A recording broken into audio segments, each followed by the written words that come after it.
Good morning, everyone. I want to thank you for having me here. I have about 200 dense text slides to get through, so I promise that will be the only bullet point you'll see in my slide deck. So, I am Jamé Cascio, and I really would like to thank Annalie for inviting me to speak. The topic I've been given is, what if we really could change the future for the better? And it's kind of an odd thing to say, because the answer is, of course we can. There's no question, no question in my mind that we really can change the future for the better. And just, if I seem to be walking back and forth, by the way, it's because I've been asked to suppress my normal ambulatory walking style and just keep within this limited area. It really should be clear to anyone who pays attention to history that we have more than enough capacity in our civilization to make the kind of future that we want. But it's been my experience that people tend not to think that way. A graph of, I think, last year, searches on my website for the term, and people seem to be afraid of what's happening in the world, and there's for good reason. And yet there's a term I sometimes throw out called apocophilia, this almost love for thinking about the end of the world. It's really easy to think about disasters, and it's actually kind of hard to think about what a plausible, optimistic future would look like. And that's, in some respects, a very realistic appraisal. I mean, we're in a lot of trouble. And I'm going to go into a little bit of detail about what that trouble looks like, because it's the only way to create the positive future, the only way to create the world that we want, is to understand the challenge that we're dealing with. But I'm going to frame this talk in terms of three numbers. And this is a financial services company, so you should be very comfortable with talking about numbers here. Three numbers are 74,000, 50, and 3. So, 74,000. What I mean by that is 74,000 years ago. 74,000 years ago, the human line was just sort of emerging out of Africa and had moved into Europe and Asia. It was actually starting to become a little bit successful. And then, eruption. Now, this was in the Sakhalin Islands last week, but this was an eruption about 1,000 times bigger than that. It's something known as a supervolcano. A handful of supervolcanoes around the world. Yellowstone in the US is a supervolcano. The Deccan Traps in northern India, supervolcano. This one was at what is now Lake Toba in Indonesia. It erupted with the power of 100 Mount Pinatubo's, 1,000 more normal-sized volcanoes, and it blanketed the planet with soot and carbon, and it threw us into an ice age. More importantly for us, according to both some genetic research and some anthropological research, archaeological research, it nearly wiped out the human species. The entire human species was limited to about 2,000 to 3,000 families. Africa. Almost went extinct. But it's very interesting to look at how we recovered from that near extinction event. That, according to a number of different researchers, both in terms of the evolution of the brain, evolution of the human species, looking at archaeology, it turns out that the era following, the millennia or two following that near extinction event, was a critical catalytic point for sophisticated language emerged in the millennia following that event. Sophisticated tool use emerged. Artwork emerged. Dr. William Calvin of the University of Washington has done quite a bit of research into the evolution of the brain. He's come to the conclusion that it was this kind of massive environmental whiplash, the massive change to the planet, pushing us to the brink of extinction, that served as a trigger for some rapid evolution in our intelligence. Basically, the way we dealt with this crisis, or to get smart. That is something that we see happening time and again. Our culture improves, our culture evolves, our capacities for thinking and learning evolve, even in the face of, and often because of, these massive crises. 74,000 years ago, we nearly went extinct, and we recovered and flourished. Keep that in mind as we go forward. Because I'm going to look ahead now 50 years. This is a 50-year scenario. I did several 50-year scenarios for one of the groups I work with, the Institute for the Future, for April 10-year forecast retreat. We normally do, every year we do a little bit about looking ahead 10 years, and they asked me this time to look ahead 50, to sort of give it some context. And I did 3 scenarios, and I added a surprise 4th. Now, this is over a 50-year period, and there's a lot of research behind this. Beginning of this 50-year period, we're dealing with a worldwide depression. Bank failures, mass unemployment, both political and economic instability. And there's some potential for it to be linked with some resource collapse as well. Shortly after the beginnings of a recovery from that economic crisis, the world plunges into war. Now, this isn't just a minor skirmish. This is something where there's almost casual use of chemical weapons. The war itself is triggered by new technologies enabling faster communication than the political structures are able to deal with, and it involves the use of new military technologies that really people aren't quite sure how to use these things, but they know that they can kill a lot of people with them. This ends up being a crisis because following on its heels is a massive pandemic. And that combination of a global war and pandemic nearly wipes out a generation. And the thing about this pandemic is that it isn't something that's cured. It's something that burns itself out and has the potential to come back.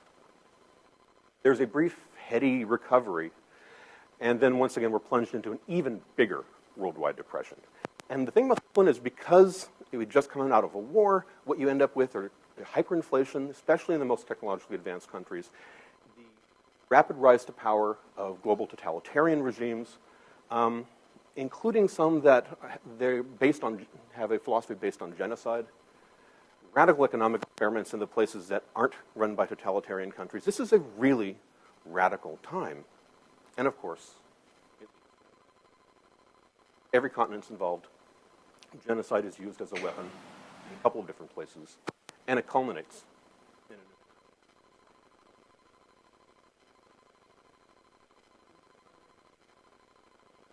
already happened. The long depression of the 1870s and 1890s was the second biggest depression that we've ever dealt with. Killed millions, followed on by the great influenza of 1970. That combination nearly wiped out a generation.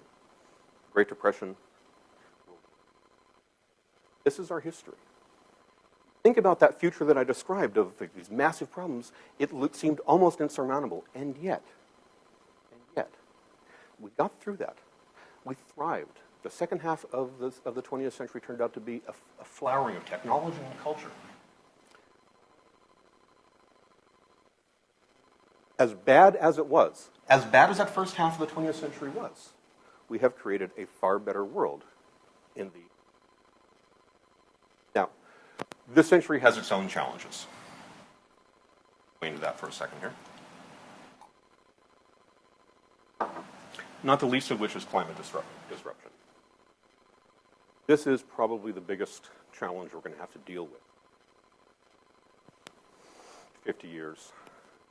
And has the potential, if it's not dealt with, it has potential to be very, very destructive, killing a lot of people because of something called thermal inertia. It turns out that even if we were to cut off all carbon emissions right this very second, because of the way the ocean absorbs heat, because of the way the atmosphere absorbs heat and the soil absorbs carbon, we would end up continuing to warm for another 20, 30 years. So if we just sort of let this go and then think that we can cut it off at the last, cut off carbon at the last minute and be okay, it's not going to be okay because we have this inertia that'll push us over tipping points the longer we wait. Kind of tipping points, well, things that involve, not just sea level increase, but things.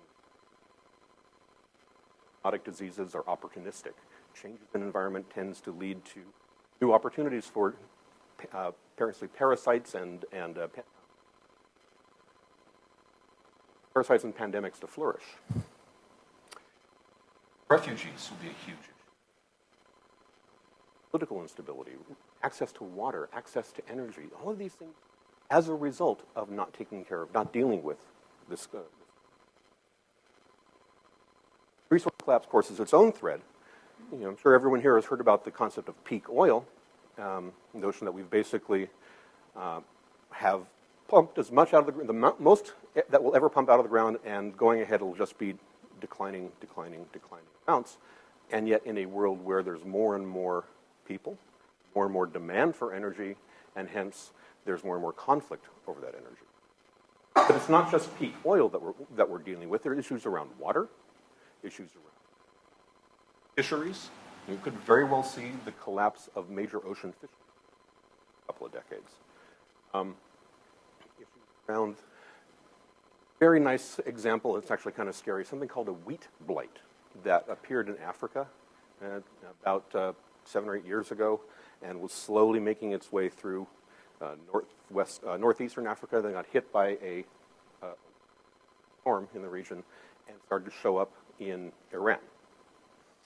Now, what's important to recognize is that this wheat blight currently does not have a cure. And Iran and into South Asia is a very wheat-dependent part. Blight. All of this sounds very scary, but just keep in mind, these are things that we're confronting right now and things we'll have to be dealing with over the course of the next financial meltdown. Have you guys seen this website, by the way? Basically, collection of pictures of sad guys on trading floors. Some of them are very, very sad.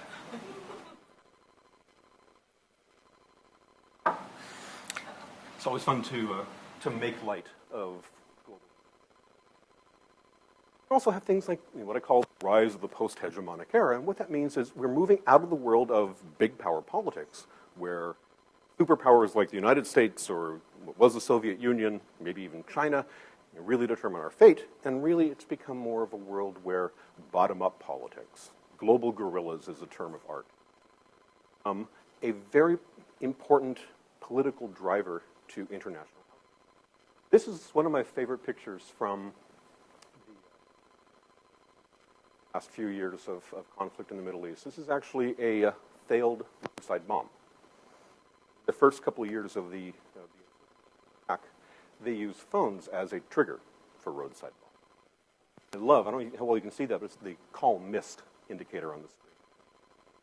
And this is just a sign of how technology, things that we think of as positive, beneficial technologies, also make their way into the tools and that don't want us to have a good future. And it's important to keep these things in mind because every time we bring out something new, we have to think about the implications. Think about the ways that it could be abused. That is an important part of making the future that we want, is to recognize how could these technologies, how could these developments be abused so that we can think through how do we respond to those abuses without having to wait for those abuses to happen. Talk about all these things, but there's lots more. Refugees and pandemics and topsoil degradation and overpopulation and blah, blah, blah, blah, blah. Spam. Don't discount spam. Go off on a little tangent here for a second. How we react to spam is because there has yet to be a communication technology that hasn't become a medium for spam. So you think about things like emerging augmented reality technologies and emerging, you might have a phone embedded in your tooth or something like that. Talk about these kinds of fantastic communication. Jeez. Live mic. People talk about these fantastic communication tools as a way of really bringing in new information, new opportunities for connection, but there'll also be new opportunities for spam and unwanted advertising, so we start to think about filtering that spam. But then you start thinking, if you have this capacity to filter spam, what else do you want to filter with those tools? So I gave a talk a couple weeks ago about augmented reality, and one of the things I pointed out is if you have a system set up where you can identify people with your augmented reality glasses or a handheld device or whatever, you can identify people. You can connect that the information you find about those people to information sources. There's something that happened in California last year, something called Prop 8 around gay marriage. And people who were upset that the Proposition 1, banning gay marriage, went out and looked in the publicly accessible records of who donated more than $200 to this, to this proposition, and then mashed up that data with Google Maps. So suddenly anyone could go to a website and see a map of who in my neighborhood, what people who run businesses in my neighborhood donated to this proposition. And it happens with this one topic, but it could happen very easily with any topic. And think about that, what happens then when you start to embed that with augmented reality. I hold up my little indicator, and it sees who you are, and it says, hey, this person donated to this political campaign I don't want, or this person has a left-wing blog I don't like, or has a right-wing blog I don't like. And I don't want to see that person. If I'm wearing glasses, I just want to have a little fuzzy blur over their face. So I can sort of erase them from my existence. I'm holding up a little handheld, I want to see an indicator so I know not to. Suddenly it gives us a way to filter our relationships. This may be something people use for good, but it also could be something that can be very troubling. And so, again, you bring up these kinds of ideas not because I'm trying to scare you, but to recognize how complex the next 20 to 30 years are going to be for the kinds of practices that we've been engaging in for a very long time. So, I've now gotten through the scare the hell out of you section of the talk. And I want to jump now to thinking about, well, what do we do about it? Remember the 74,000-year story. What we did about it was we got smarter. About the post-World War II era. Plenty of things to be worried about. Cold War was not a fun time, but at the same time, there was an enormous flowering of culture and technology. Our civilization got smarter. There's a theme underlying all of these kinds of responses to crisis. And we see not just in these two examples, but time and again, in all the various kinds of crises and problems that we are facing. Is resilience. Resilience is an interesting concept. I actually started using it myself instead of talking about sustainability. Because sustainability has something of a static implication. Once you get to where you're sustainable, stay there. You don't want to mess anything up because then you'll become unsustainable. The problem is the world doesn't stop changing. So what looks to be a sustainable model right now may end up being unsustainable in a week. And so thinking in terms of resilience then, thinking in terms of a capacity to adapt to and deal with change, for me, it strikes me as a more powerful filter, a more powerful lens with which to think through how civilizations deal with crises. So here's the definition of resilience that I use. Capacity of a system to tolerate disturbance without collapsing, to withstand shocks, to rebuild itself when necessary. Think about what resilience means to an organization. About what resilience means to a community.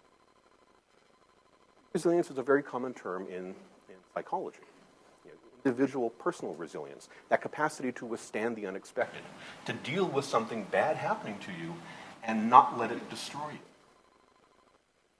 The classic image of strength is like a stone wall, a metal door. These are strong. But the problem with things that are strong is that when they break, they shatter. With resilience, you don't shatter, you bend. Bend, you can bend back. So some of the concepts that build into resilience I like to work with are flexibility. Like the canonical example of what a flexible system looks like is a Swiss Army knife.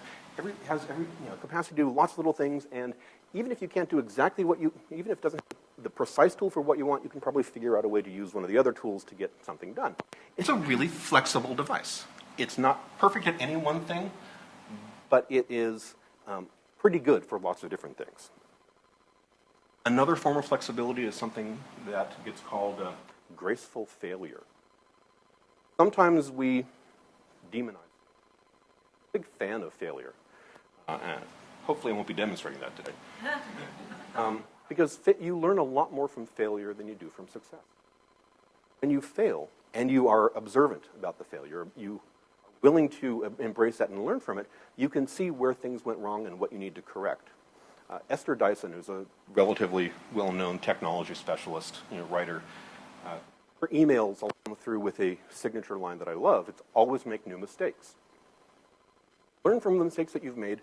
Make a new mistake. But with the notion of graceful failure, and these are air brakes from a truck, which when they fail, they slowly engage and stop the truck. So basically, the air pressure keeps the brakes open to let you go. The notion with graceful failure is when what you've built, the system, the technology, the methodology, when it fails, it should fail in a way that doesn't cause greater harm. Have electronic door locks. If the power goes out, it needs to be able to let people out, but also not let people in. Figure out a way to do that, and people have. It's that notion of you don't want to make things worse by trapping people or letting anyone in. Think time and again of the ways in which failure can be actually learn from, not make matters worse. And the last aspect of flexibility something I call reversibility. That if you're really sharp, if you're a really good designer, you actually think from the outset of how do I build this system in a way that if I decide that there's a problem, either it doesn't integrate well with other systems or there's an unexpected failure, unexpected implication or result from this new system. Let me build it so I can back out as much as possible. Not easy to do, and you won't be able to do it with every system, but it's one of the things, one of the design principles that becomes very important. And think about how you would integrate this from the very outset, not as something you bolt on at the end, but as something that is intrinsic to the system that you're designing, whether it's a financial relationship system, whether it is a personnel system, technological system. If you can think from the outset about how would I make this reversible, that's going to lead to a better, more flexible design, even if it can't be 100% reversible. So that's one element, one very important element of resilience. Another very important element, participation. Alone. Now, there are all sorts of really interesting manifestations of participation, or what I actually call participatory culture, that we're seeing happening in the States, in Europe, quite certain happening here in Australia. We're actually seeing around the world this notion of collaboration, mass collaboration, this notion of a maker culture, of working together, sharing ideas to be able to co-create the world. Maker Fair is something that happens in the Bay Area every year. People coming together just to show off the things that they've made and to teach each other how to make these things. It's actually happening, I think,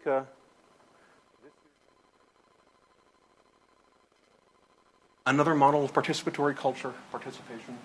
This is actually a Santa Monica, very simple, something that has been possible for decades, for centuries, and has become, once again, becoming very important as we start thinking about the implications of a global food web and potential collapses of food webs, as we start thinking through how can we build closer relationships with the people around us. It turns out that building community gardens, community farms, and there's some really fascinating manifestations of this community farm model. Turns out this is one of the better ways of building a strong, resilient, participatory community. One of the interesting manifestations is something called hyperlocalism, where actually it has a manifestation, or a part of it called yard sharing. So it's not just, let's find an empty lot in the community that we can use as an ad hoc farm, but it's how can we share the space that we have in our own homes, in our own lots, as a large-scale shared community farm that's distributed all over the place. So basically that kind of distributed technology model applied to farming. And it's really taking off. There's a group that's based out of San Francisco, surprise, surprise.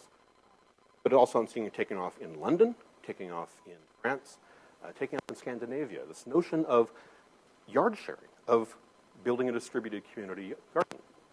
It's really interesting, and it's one of the really cool, for me, one of the really cool simple manifestations. Because it demonstrates very nicely that it doesn't need to be heavily technological to be successful. But in terms of heavy technology, this is something that was just released last week, the River Simple open source hydrogen car. Entire design for this vehicle, which, is a little funky looking, but I've seen worse.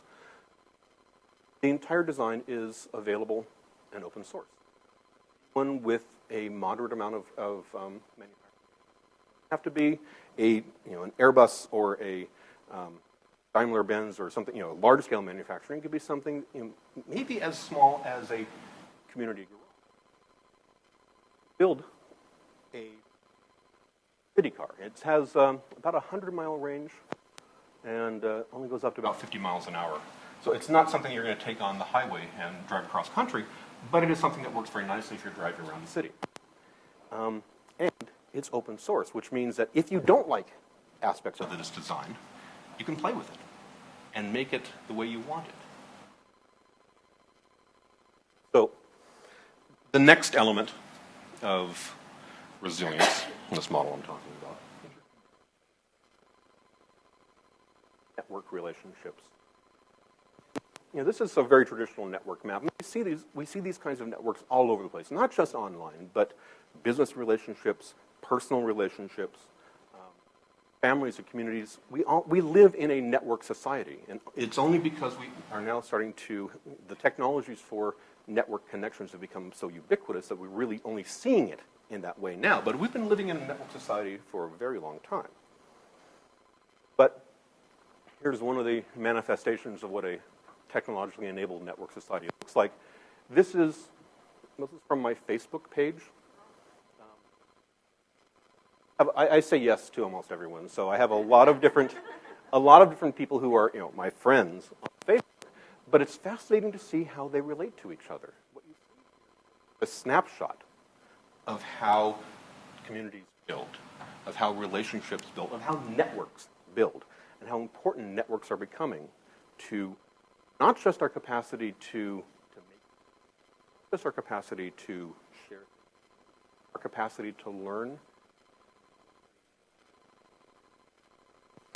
But I think this is probably the most important recent manifestation of the importance of networks. I'm sure you guys are all familiar with what's happening in Iran right now.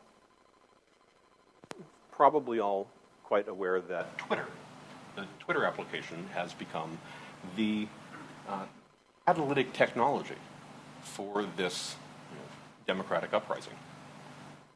And it's really fascinating to look at the details of this event, because what you'll see is it's not just that Twitter is being used as a mass text messaging kind of thing. Being that it's used as a filter for information, you start finding who are the trusted resources, and those trusted resources become the ones not just to tell you what's happening, but also to say, hey, look out for this guy over here, because that person is feeding misinformation. So not just an information source, but a filter for information. Way of understanding not just what's happening, but understanding how to catch.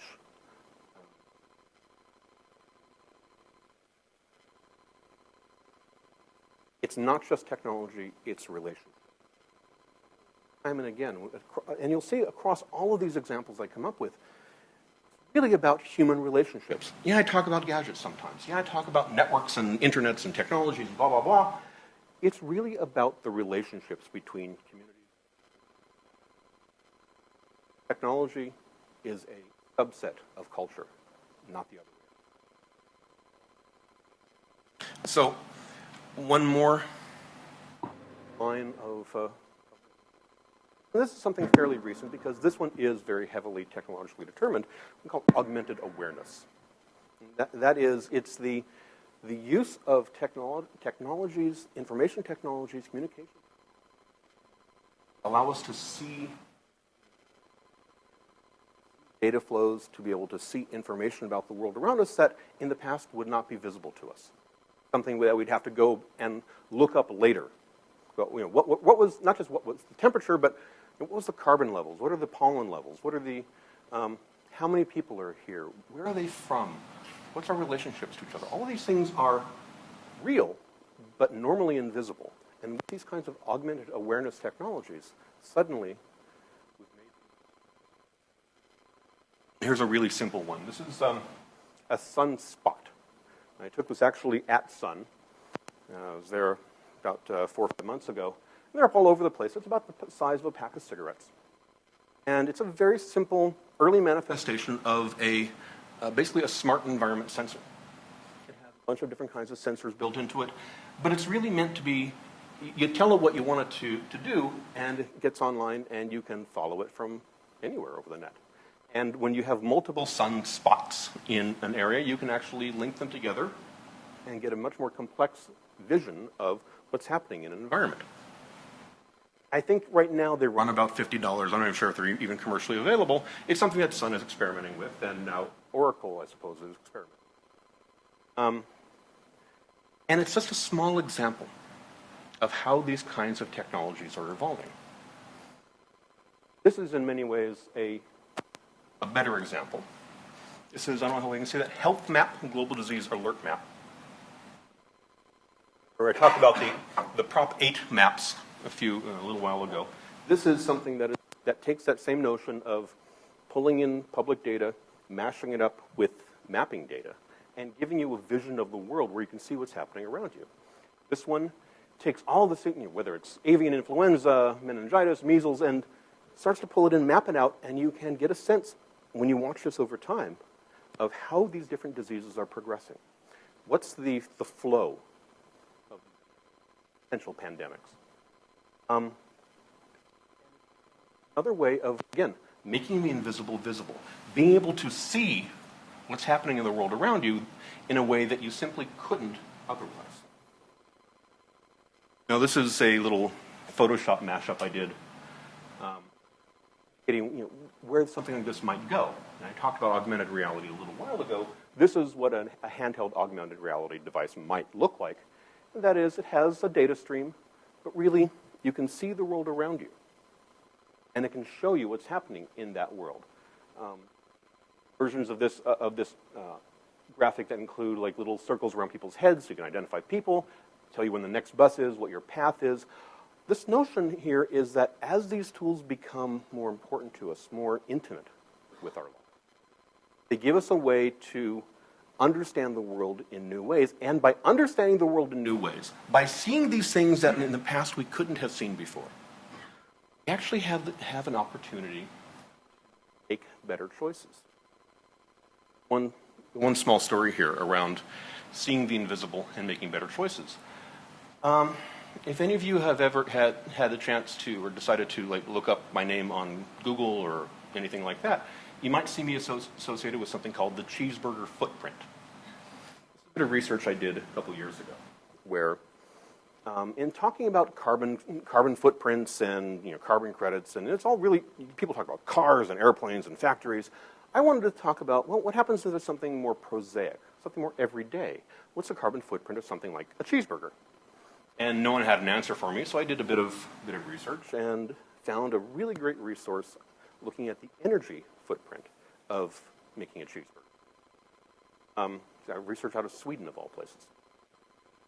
And it broke down how all of the farming associated with growing the wheat for the bread, growing the lettuce, growing the feed for the cattle, how much energy is involved in trucking all the stuff around and processing the cattle into meat, processing milk into cheese, and cooking things. And ultimately what it came down to is it had a decent energy footprint, but energy wasn't what I was looking for. I was looking for carbon. So I started taking those numbers and translating. Well, trucking, that's going to be diesel, so what's the energy for diesel turned into carbon, et cetera. Processing, well, that's going to be electricity, so coal fire, basically running the numbers. And it turns out that in terms of energy,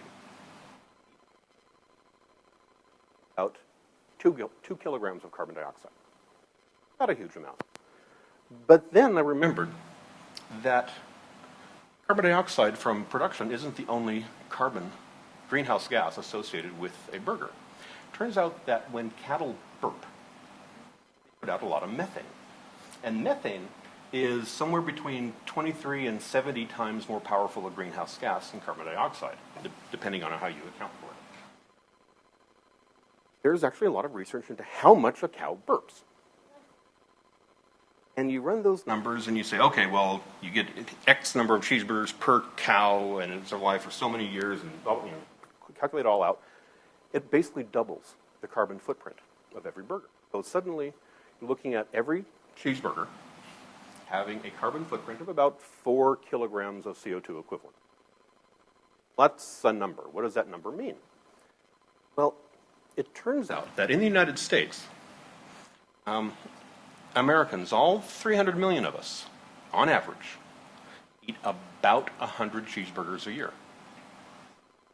Now, it's funny, I give this talk in a lot of different, I've talked about this in a lot of different places, and when I talk about, throw this number out in Europe or in California or New York, there's always this kind of chuckle and murmurs, like, oh, they really eat that much? I gave a talk about this in Wisconsin. Get to the point where we're saying, 100 cheeseburgers a year. It's like the audience is going, uh-huh.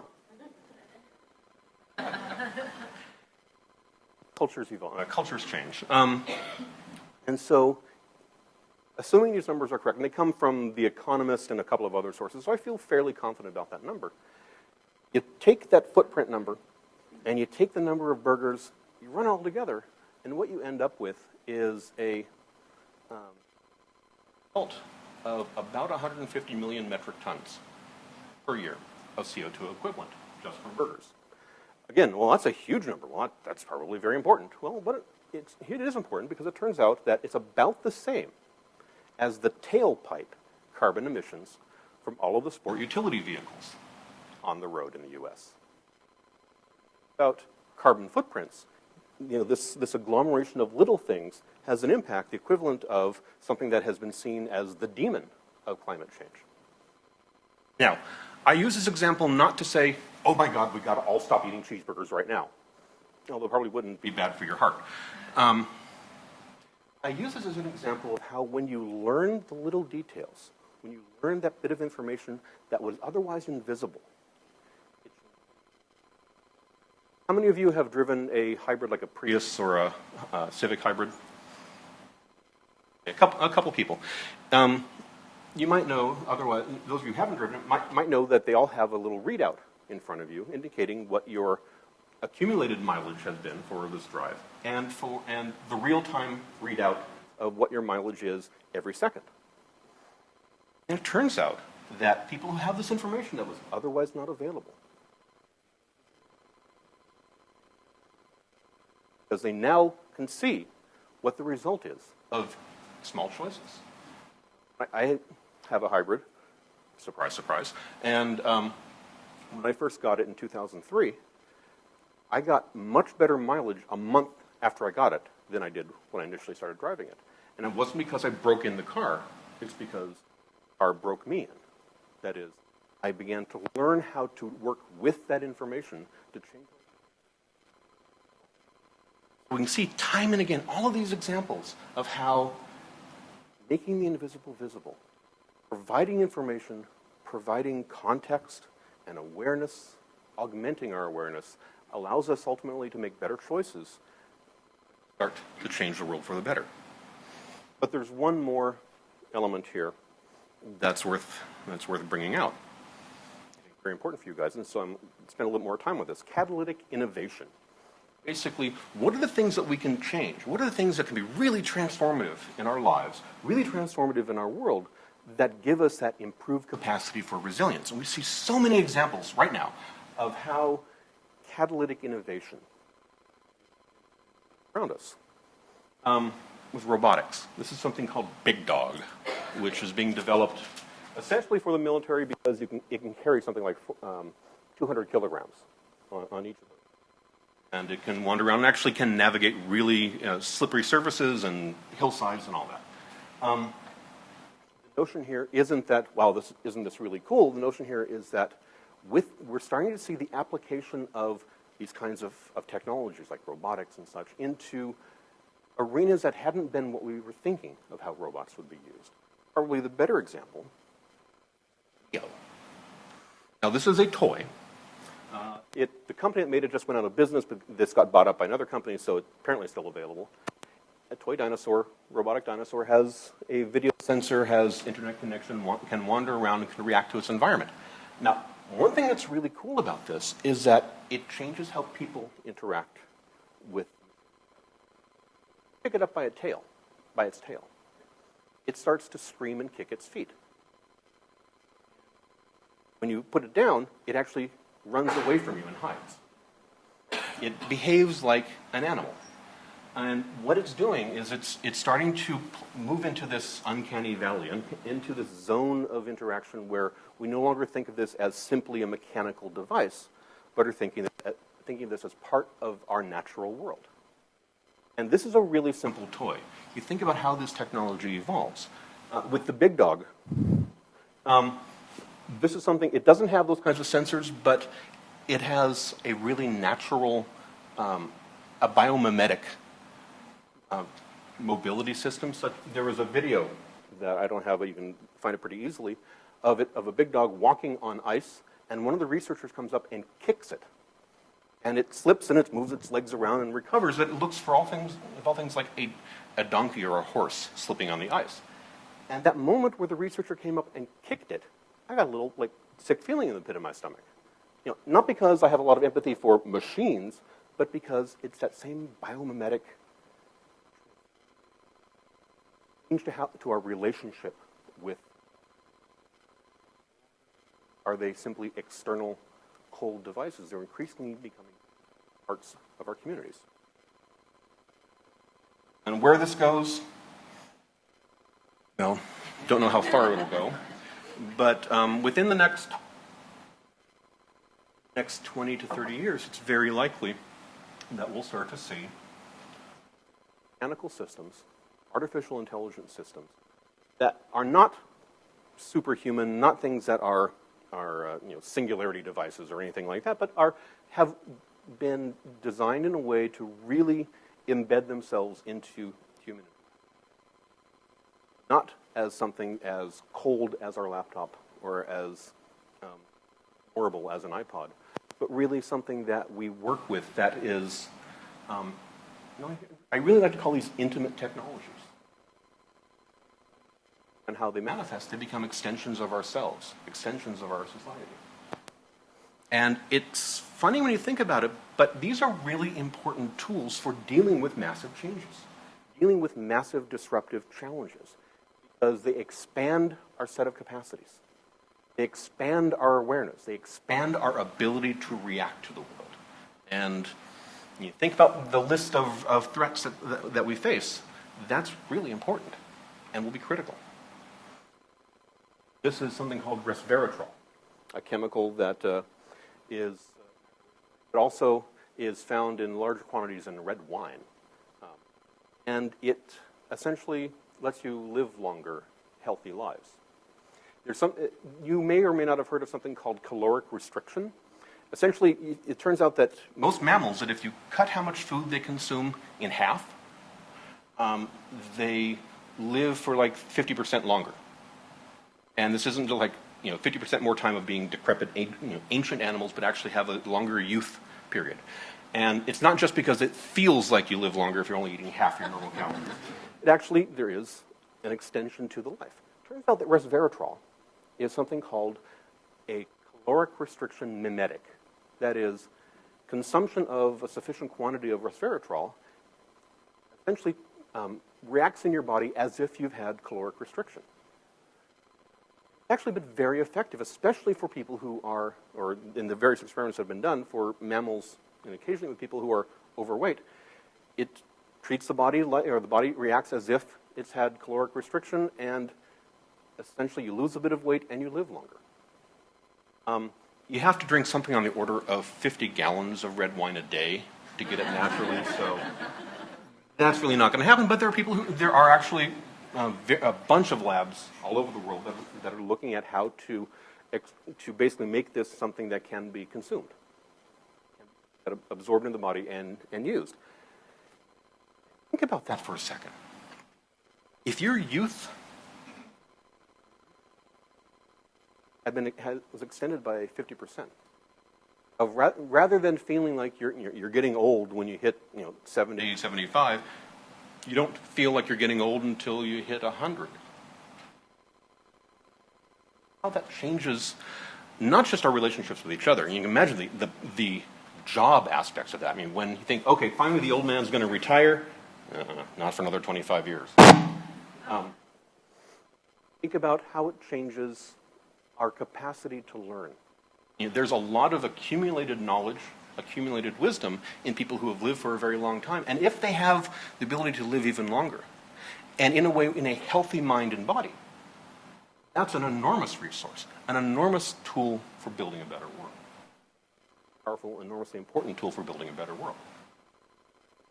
Then you have this is actually Provigil, generic name modafinil. It was developed in 1979 as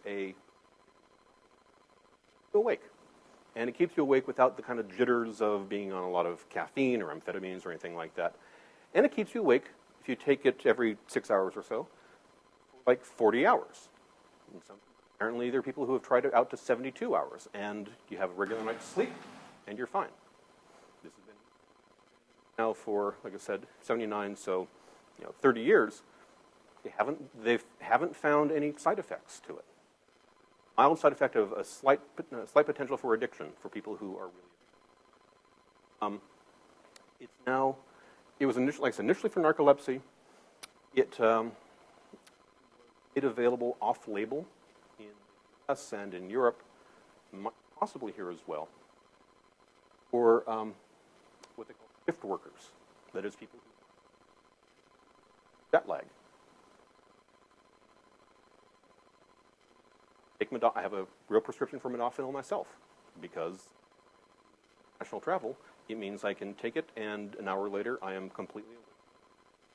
There's an interesting side effect. And this is something that researchers in Cambridge and MIT and a number of other universities have really looked at and have confirmed.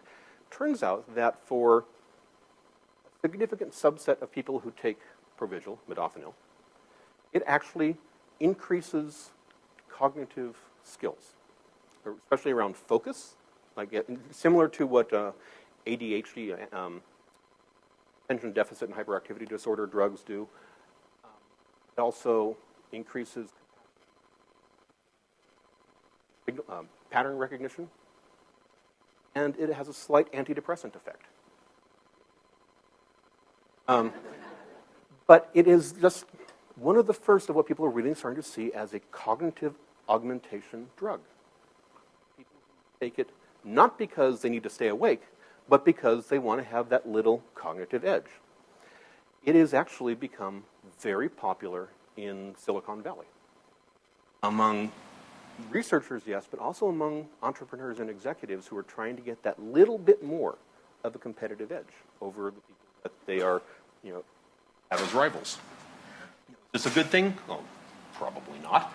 But at the same time, it's to be expected. As these kinds of tools become more widely available, people start to use them in interesting ways. How many of you have heard of science fiction writer William Gibson? He wrote Neuromancer. Really smart guy. In one of his books, he says something that I think is really worth keeping in mind when we think about all of these technologies and all of these developments. And that is, Crete finds its own uses for things. When you want to think about what are the implications of a new technology, the people who develop that technology are really the last people you want to ask. You want to ask the hackers, the makers, the people who go in and start fiddling with it to see what else can you do. Because when you start looking into what else you can do with these technologies, that's where you find the truly transformative aspects. And what we're seeing time and again is with the development of neuroscience, with these cognitive drugs, with these various developments in understanding how the brain works, we're seeing the real potential for the development of biological treatments, initially as therapy, initially to deal with known medical problems, but increasingly as augmentation. Something that, whether or not you like it, and I'm quite certain that a lot of people here aren't going to like it. I know there's a lot of debate back and forth about the use of these technologies, back in the States. they are important to understand, because even if we say, well, our society won't stand for that, we're not going to do that. What happens when China says, no, this is a good idea. We're going to start making this widely available to the people that you're competing with. This is how augmentation happens, almost by accident. As you realize that in order to keep up, you end up having to do more than you thought. Is that a truly happy story? No, but it's one that is a real story. But there are also emerging technologies, catalytic innovations around nanotechnology. These are buckyballs, carbon nanoballs, fullerenes. And we can see that Eric Drexler wrote a famous book about nanotechnology back quite a while ago called Engines of Creation, sort of looking at what's the long-range potential of molecular manufacturing, molecular nanotechnology. And he was asked recently how soon it will be until we see real nanotech. He said, no, real nanotech has been here for years. Right now, it's focusing on the creation of materials. But we are increasingly seeing the capacity to use nanoscale technologies, nanoscale manufacturing, nanoscale devices to do really remarkable things, mostly around chemistry, mostly around material science, but increasingly sensing. They're coming very close to having nanoscale computers.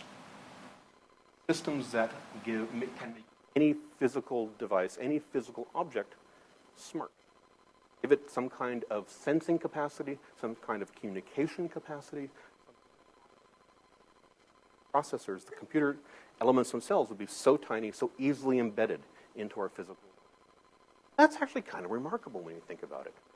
Again, the street finds its own uses for things, so it's not going to be the people who come up with, smart chairs.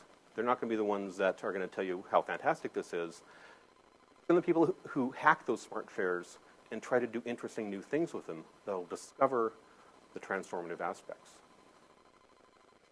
Now, where nanotechnology is going, of course, is something along the lines of molecular manufacturing, and it's worth focusing on this for a second, because the implications of the development of something like molecular manufacturing are so profound, so dramatic, that we really need to stop and think through what direction we want to take with this kind of technology.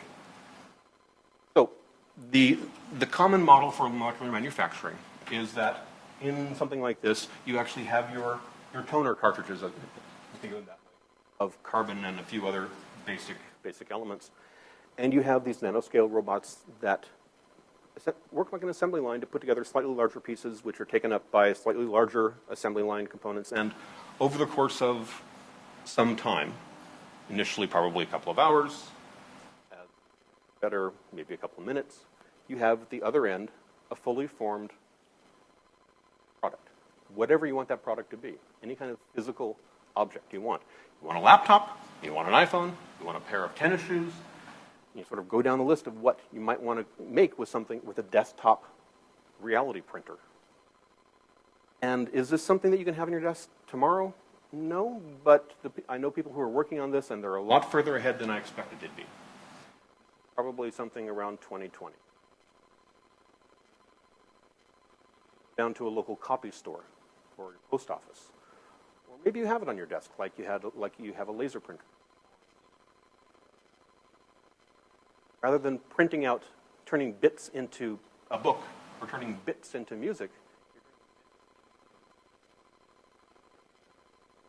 And that's actually, think about that for a second. What happens to manufacturing, the world of manufacturing and industry, if rather than having to have something made in China and shipped across the ocean, you just have it printed out down the street? Happens to, think, okay, well, it's going to be cheaper to have really, really cheap labor do this for a while. Probably so. But when you start thinking about things like carbon taxes on fuel, peak oil, and the kind of other pressures, political and environmental pressures that may cause prices for global shipments to increase dramatically, suddenly the notion of local manufacturing, hyper-local manufacturing, takes on a light. And you start thinking, well, what are the implications for labor? Businesses that all they do is make stuff. It's a world where designers rule, because if I'm a designer, I don't have to worry about hooking up with some factory somewhere to get my fancy new chair, fancy new laptop, whatever, made. I can just make up my design and sell it online, or have it pirated online. Because you think about all of the kinds of things we have around computers today will apply just as well to the transformation of bits to atoms. Think about what a world of nanospam is going to look like. So not all of the catalytic innovation is really technological. This is something called the Barefoot Solar Engineers Program in India. And it's actually a school, the Barefoot College. They teach literate women in rural villages how to install and maintain solar power panels and setups so villages can power. Rather than having a diesel generator, they have to truck diesel fuel in. Got a lot of particulate pollution. The important part here isn't that it's solar. The important part is that it is a transformation of the traditional relationships between the dance world and the dog world. It's a transformation of how the roles of different types of people, different sexes, different parts of the country, how those roles evolve. The innovation is, it's an innovation in role and innovation in relationships. Innovations in designs. These are a couple of designs for vertical farms. You take that community farm model and sticks it into a tower. Actually, it's a really interesting way of bringing in local farming into a dense urban area. And really, the core catalytic innovation is simply us. That increasing capacity to connect with each other, the increasing capacity to learn from each other, and to share ideas, to share new knowledge, and to collaborate on the fly to create this new world. Ultimately, success in collaborate. But there's one last step I want to take here, and let's talk a little bit about energy as a catalytic innovation. And energy, yes, a lot of stuff around solar.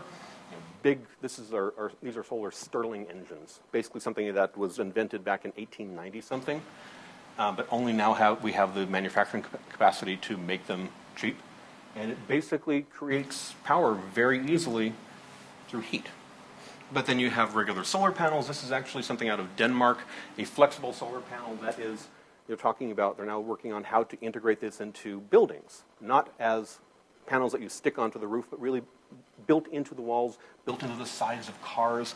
Suddenly you're turning the world into this energy hub.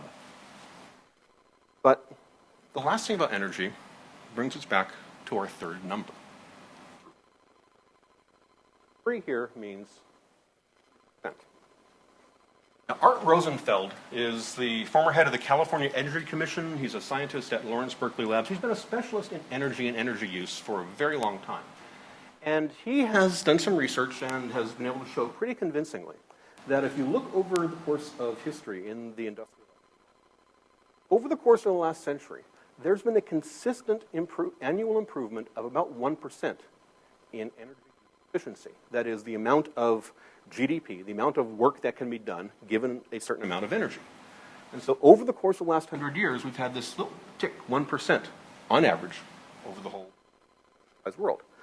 Except that's not just the story. It turns out that in certain places, such as California in the 1980s, Japan, different parts of the world where there have been energy crises, those have triggered a temporary boost of efficiency improvements.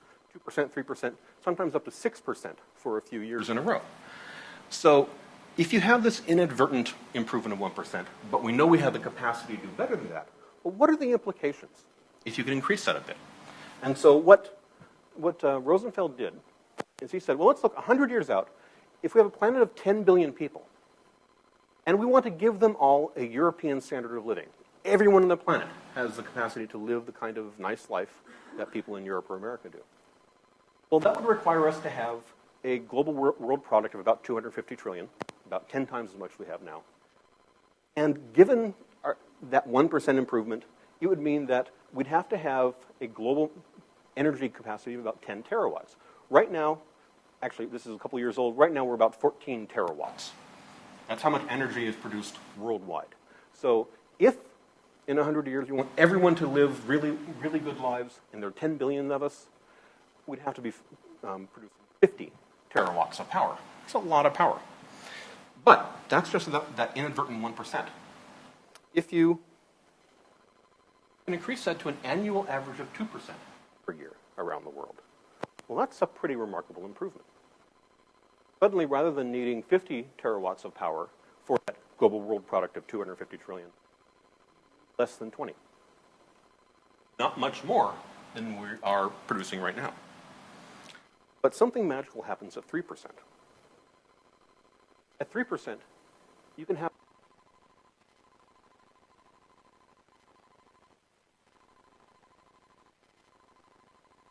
with a standard of living that we all would appreciate now.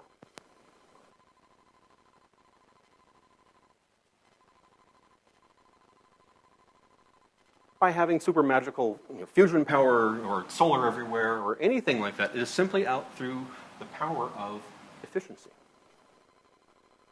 Aggregation of little changes over time.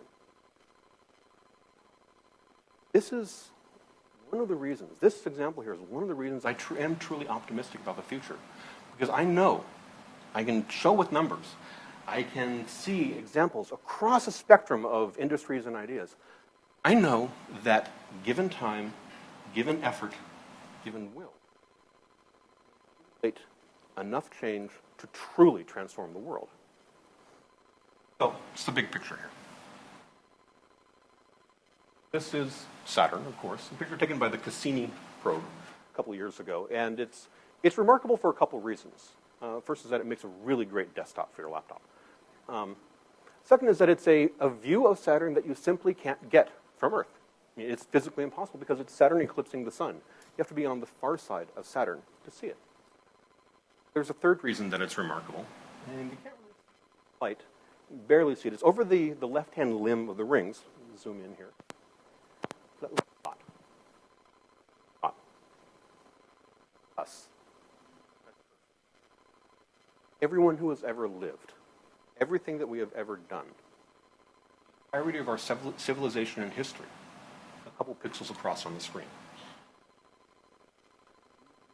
On a remarkable fragile planet.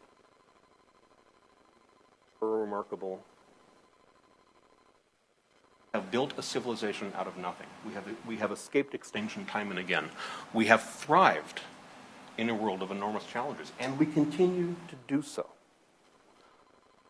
We have developed the capacity to make an amazing world, to make the future that we all want. And it's not only if something magical happens, it simply requires us to recognize that it's possible, not give in to apocalypse, not get caught up in thinking about the end of the world, recognizing that those challenges are real, but those challenges can be overcome. To recognize that we have the skill and we are increasingly building more and more tools, more and more methods and relationships that allow us to express that capacity. And to recognize that we can do this. We all have a role in shaping the future. Bruce Sterling is another science fiction writer. He said something really profound that I love to quote. That is that the future is not a destination, it's a process. Something we all make together. And I think that when we recognize that, that truly is the answer to the question of, can we build a better future? Yes, we can. Thank you very much for your time.